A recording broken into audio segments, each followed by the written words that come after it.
ন্যূনতম pass mark কত 40, কিন্তু তারপরেও অনেকে 40-42 পায় ফেল করে। কারণ কি সেটা তোমাকে অবশ্যই জানার জন্য ভিডিওটা সম্পূর্ণরূপে দেখো। দেখো, আজকের ভিডিওটা অত্যন্ত গুরুত্বপূর্ণ তোমরা যারা রাজশাহী বিশ্ববিদ্যালয়ের সি ইউনিটের জন্য প্রিপারেশন নিচ্ছ। তো রাজশাহী বিশ্ববিদ্যালয়ের সি ইউনিটের প্রিপারেশন নেওয়ার আগে তোমাকে কিছু শর্তগুলো জানতে হবে, পাস মার্ক কত এবং এখানে কোন কোন সাবজেক্টে পাস ফেল করলে তোমার ফেল হবা, এই বিষয়গুলো তোমাকে জানতে হবে। টোটাল পাস মার্ক কত, নেগেটিভ মার্ক কত, তো টোটালি হচ্ছে তোমার মানবন্টনটা তোমাকে জানতে হবে। টোটালি তোমার মানবন্টনটা জানতে হবে। অনেকের একটা কোশ্চেন থাকে যে আসলে ভাইয়া আইসিটিতে আসলে পাস মার্কটা কত, আইসিটিতে আসলে কত পাইলে আমি পাস করব, এটা অনেকেই আসলে জানতে চায়। তো একটা ক্লিয়ার একদম স্পষ্ট একটা ধারণা তোমাদেরকে দেওয়ার চেষ্টা করব, একদম 100% শিওর যে তথ্যটা আছে সেগুলোই তোমাদের সাথে শেয়ার করার চেষ্টা করব। ওকে, তো তোমরা যারা রাজশাহী বিশ্ববিদ্যালয়ের সি ইউনিট এবং GST unit agri target preparation নিচ্ছ তাদের জন্য রয়েছে আমাদের physics, chemistry and math MCQ hacks course.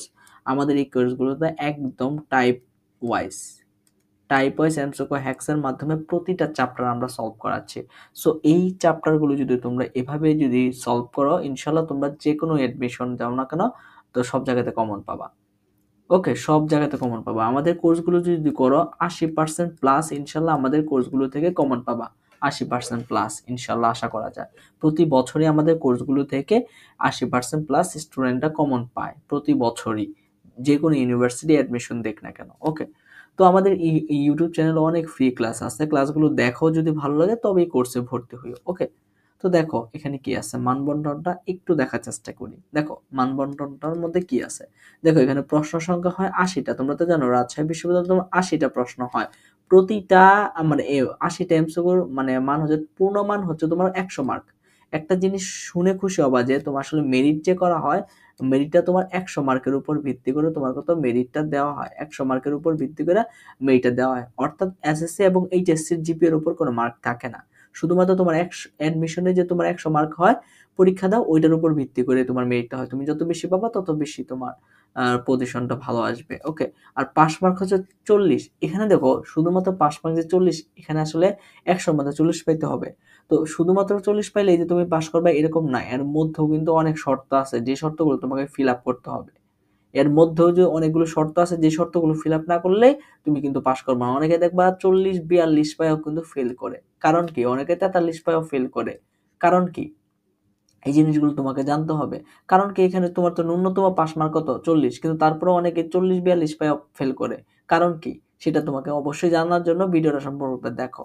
দেখো এখানে আসলে দুইটা অপশন থাকে, একটা হচ্ছে তোমার ক শাখা থাকে, এখানে আবশ্যিক অংশ আবশ্যিক, আর একটা হচ্ছে খ শাখা, এটা হচ্ছে ঐচ্ছিক অংশ। দেখো এখানে 80টা তো এমসিকিউ তোমার আনসার করতে হয়। তো ক শাখা হচ্ছে আবশ্যিক, অর্থাৎ এখান থেকে তোমার কত পদার্থ, রসায়ন এবং কত আইসিটি।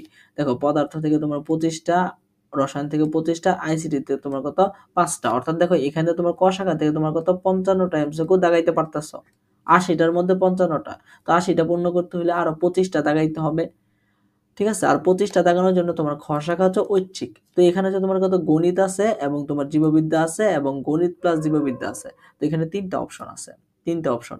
তো এখানে যে যার মতো করে দাগাইতে পারবে, এখানে অপশনাল বলে কোনো কিছু নাই। রাজশাহী বিশ্ববিদ্যালয়ে মানে তোমরা এইচএসসি তে তোমরা ফিজিক্স মানে ম্যাথ নিয়েছিলে অপশনাল নাকি বায়োলজি নিয়েছিলে সেটা নিয়ে কোনো মাথা ঘামানোর কোনো দরকার নাই। যে যেটা পারো সেটা দাগাবা, যার যেটা ইচ্ছা অপশনাল ছিল সেটা নিয়ে কোনো সমস্যা নাই। যার যেটাই অপশনাল ছিল সেটা নিয়ে কোনো মাথা ঘামানোর দরকার নাই। অপশনাল কোনো ফ্যাক্ট ফেলবে না এখানে। ওকে, তো দেখো যারা আসলে তোমার এখানে তিনটা অপশন থাকে খ শাখা হতে, একটা হচ্ছে তোমার কত গণিত। দেখবে যে শুধুমাত্র গণিত থেকে তোমার 25টা এমসিকিউ থাকবে, শুধুমাত্র গণিত থেকে। তো যারা আসলে তোমার শুধুমাত্র গণিতের প্রিপারেশন নিচ্ছ, বায়োলজি পারো না, তোমরা কি করবা ফিজিক্স, কেমিস্ট্রি এবং আইসিটি দাগানোর পাশাপাশি কি করবা গণিত থেকে দেখবা প্রশ্ন শুধুমাত্র দেখবা গণিত লেখা থাকবে, এখানে নিচে 25টা এমসিকিউ থাকবে গণিত লেখার পরে। তো তোমরা কি করবা সেটা দেখাবা। তাহলে দেখো 55টা ক শাখা থেকে, আর এখান থেকে তুমি খ শাখা হতে 25টা শুধুমাত্র গণিত দেখাইছো, তোমার 80টা এমসিকিউ কিন্তু হয়ে গেছে, পরীক্ষা শেষ তোমার। ওকে, আবার অনেকে দেখবা যে আসলে এই জীববিদ্যা ভালো পারে, ম্যাথ পারে না, একদমই পারে না, তারা কি করবে পদার্থ, রসায়ন এবং আইসিটি দাগানোর পর, অর্থাৎ এখানে 55টা এমসিকিউ আর 25টা দাগানোর জন্য সে কি করবে, দেখবা জীববিদ্যা একটা অপশন আছে, এখানে দেখবা জীববিদ্যা থেকে শুধুমাত্র 25টা এমসিকিউ আছে, অনলি জীববিদ্যা থেকেই দেখবা 25টা এমসিকিউ, শুধুমাত্র জীববিদ্যা থেকে 25টা। তো তোমরা কি করবা, এই জীববিদ্যা থেকে 25টা দাগাবা শুধুমাত্র। তাহলে দেখো তোমার এখানে কত, এখান থেকে ক শাখা হতে 55টা আর খ শাখা হতে জীববিদ্যা থেকে 25টা দাগাইছো, তোমার 80টা এমসিকিউ হয়ে গেছে, তোমার পরীক্ষা শেষ। আর যারা দেখবা অনেকে দেখবা যে আসলে ম্যাথ প্লাস গণিত দুইটাই ভালো পারে, তো তাদের জন্য হচ্ছে সেই অপশনটা আছে। অর্থাৎ দেখো তোমরা যারা জীববিদ্যা গণিত দুইটাই ভালো পারো, তো তাদের জন্য হচ্ছে তোমার দুইটা কম্বাইন্ডে তোমার একটা অপশন থাকবে, অর্থাৎ 13টা দেখবা যে বায়োলজি এবং 12টা তোমার ম্যাথ থাকবে। তো টোটাল মিলে তোমার কত 25টা এমসিকিউ থাকবে, 25টা। তো এখান থেকে দেখো তুমি আনসার করতে পারবা। তো দেখো সব অপশনই কিন্তু আছে। গণিত চাইলে গণিত দাগাইতে পারবে, বা জীববিদ্যা চাইলে জীববিদ্যা দাগাইতে পারবে, জীববিদ্যা প্লাস গণিত চাইলে সেটাও দাগাইতে পারবে। তো দেখো টোটাল এমসিকিউ হচ্ছে তোমার কত 80টা এমসিকিউ, তোমার 1.25 করে, প্রতিটা এমসিকিউর মান হচ্ছে 1.25 করে। তো 80টা এমসিকিউ কে যদি তুমি গুণ করো 1 দশমিক কত, অর্থাৎ 1.25 দ্বারা গুণ করলে তোমার কত হবে, 100 মার্ক হবে, 100 মার্ক। ওকে, তো 100 মার্কের পরীক্ষা। তো এখানে যে প্রতিটা এমসিকিউর মান হচ্ছে তোমার কত 1.25 করে প্রতিটা এমসিকিউর মান। ওকে, তো এখানে দেখো প্রতিটা এমসিকিউর মান হচ্ছে 1.25 করে। এখন নেগেটিভ মান কত, অর্থাৎ কত 0.25 করে নেগেটিভ মার্ক, নেগেটিভ, অর্থাৎ একটা এমসিকিউ কাটা গেলে তোমার কত 0.25 করে কাটা যাবে। তো নেগেটিভ মার্ক পাইলা, তোমার প্রতিটা এমসিকিউর মান পাইলা। তো পাস মার্ক কত 40 বলছে, কিন্তু আরেকটা পাস মার্কের একটা ফ্যাক্টর আছে, সেই জিনিসটা অবশ্যই তোমাকে জানতে হবে। তো দেখো তাহলে আশা করি তোমরা জিনিসটা বুঝতে পারছো। তো এখানে আরেকটা জিনিস আছে, তোমরা যারা জীববিদ্যা এবং গণিত দাগাবা, তার দাগালে কি সুবিধা অসুবিধা, জীববিদ্যা দাগালে কি সুবিধা অসুবিধা এবং গণিত দাগালে কি সুবিধা অসুবিধা, সেই জিনিসগুলো আমরা ভিডিও দিব। আমাদের ভিডিও চ্যানেলটা অবশ্যই সাবস্ক্রাইব করে রাখো। সব A to Z সব গাইডলাইন্স পাবা, ক্লাস পাবা, সব পাবা। ওকে, তো আশা করি এই জিনিসটা বুঝতে পারছো। তো এখন আসলে যে জিনিসটা জানা দরকার যে টোটাল পাস মার্কটা কত। তো তোমরা তো ইতিমধ্যে জানছো যে টোটাল পাস মার্ক কত। টোটাল পাস মার্ক হচ্ছে তোমার কত 40, কিন্তু 40 পেলে যে তুমি পাস করবে এরকম না। দেখো ভর্তি সার্কুলারে তোমার দেয়া আছে যে ভর্তি পরীক্ষায় ক শাখায় অর্থাৎ আবশ্যিক শাখায় ন্যূনতম তোমার কত 25 পাইতে হবে, 25 পাইতে হবে। দেখো ক শাখায় তোমার দেখো টোটাল মার্ক কত, ক শাখায় যে তোমার টোটাল মার্ক ধরো 68.75, অর্থাৎ 68 দশমিক কত 75। দেখো ক শাখায় 68.75, এই 68.75 এর মধ্যে তোমাকে অবশ্যই তোমার কত 25 পাইতে হবে, ন্যূনতম 25 পাইতে হবে। 25 পাইলে তুমি কিন্তু ক শাখা হতে পাস করবা। আবার খ শাখার মধ্যে আরেকটা দেখো শর্ত আছে, সেটা জিনিসটা দেখো এবং খ শাখা হতে তোমার কত শাখায় ন্যূনতম কত 10 নম্বর সহ পাস করতে হবে, 10 নম্বর সহ 5 নম্বর 40 অর্জন করতে হবে। অর্থাৎ দেখো খ শাখা হতে তোমার কত যে কোনো 25টা তো এমসিকিউ দাগাবা, 25টা এমসিকিউর মান হচ্ছে তোমার 31.25।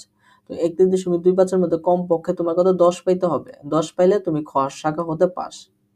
অর্থাৎ তাহলে তুমি জিনিসটা বুঝতে পারতেছ, ক শাখা হতে পাস করার জন্য তোমার ন্যূনতম 25 অর্জন করতে হবে, খ শাখা হতে পাস করার জন্য তোমার কত ন্যূনতম 10 পাইতে হবে। তা টোটালি আবার কিন্তু দেখো এই ক শাখা খ শাখা মিলে ন্যূনতম তোমার কত 40 থাকতে হবে। তাহলে ক শাখায় পাস করছো 25, খ শাখায় পাস করছো 10 কমপক্ষে পাইছো, তাহলে কত 35 আছে। 35 আসলে তুমি পাস করবে এরকম না, তোমার টোটালি আবার 40 পাইতে হবে 100-র মধ্যে। বুঝতে পারছো? তো 40 পেলে তখনই তুমি পাস হবে। তাহলে দেখো তোমার পাস হওয়ার শর্ত কিন্তু 3টা। তো ক শাখায় তোমার ন্যূনতম 25 পাইতে হবে, খ শাখায় তোমার কি এই ন্যূনতম 10 পাইতে হবে এবং টোটালি তোমার কিন্তু 40 পাইতে হবে, তবেই তুমি পাস করবা। তো এখন গেছে এখানে আরেকটা শর্ত, অনেকের প্রশ্ন থাকে যে ভাইয়া আইসিটি দেখি মানে আইসিটি দেখি পাস করতে হয়, আইসিটি দেখি পাস করতে হয়। এখানে একটা জিনিস দেখো ভাইয়া, দেখো আইসিটি তে তোমার কত 5টা এমসিকিউ থাকে, 5টা এমসিকিউর মান কত হচ্ছে তোমার 6.25। অনেকেই বলে যে আসলে আইসিটি তে কমপক্ষে 1 পাইতে হয়, হুদাই এগুলো যে ভুয়া কথা। তো দেখো সার্কুলারে এখানে কোনো কিছুই বলে নাই যে আসলে পাস ফেলে যে তোমার এই ভর্তি বিজ্ঞপ্তিতে দেখো পাস ফেলে কোনো ব্যাপার নাই। দেখো এখানে বলছে যে ক শাখা হতে তোমার ন্যূনতম 25 পাইতে হবে, অর্থাৎ দেখো ক শাখার মধ্যে দেওয়া পদার্থ রসায়ন আইসিটি 3টা মিলেই কিন্তু তোমার ক শাখার মধ্যে আছে। তো 3টা মিলেই তোমার কত ন্যূনতম 25 পাইতে হবে। এখানে ডিরেক্ট এখানে কিন্তু বলে নাই যে আসলে আইসিটি তে তো ন্যূনতম এত পাইতে হবে, এত পাইতে হবে, এরকম কোনো কথা নাই কিন্তু। তাহলে তার মানে কি আইসিটি তে আসলে কোনো পাস মানে আইসিটি তে কোনো আলাদা কোনো পাস মার্ক নাই, আর আইসিটি তে কোনো আলাদা পাস মার্ক নাই। এটা নিয়ে তোমাদের অনেকের কনফিউশন ছিল। আশা করি আজকের ভিডিওটা দেখার পর একদম তোমাদের ক্লিয়ার হয়ে গেছে। সো এরকম ইনফরমেটিভ ভিডিও পাওয়ার জন্য অবশ্যই আমাদের চ্যানেলটা সাবস্ক্রাইব করে রাখবা। ওকে, তো আজকের ভিডিওটা এই পর্যন্তই। সকলে ভালো থাকবা।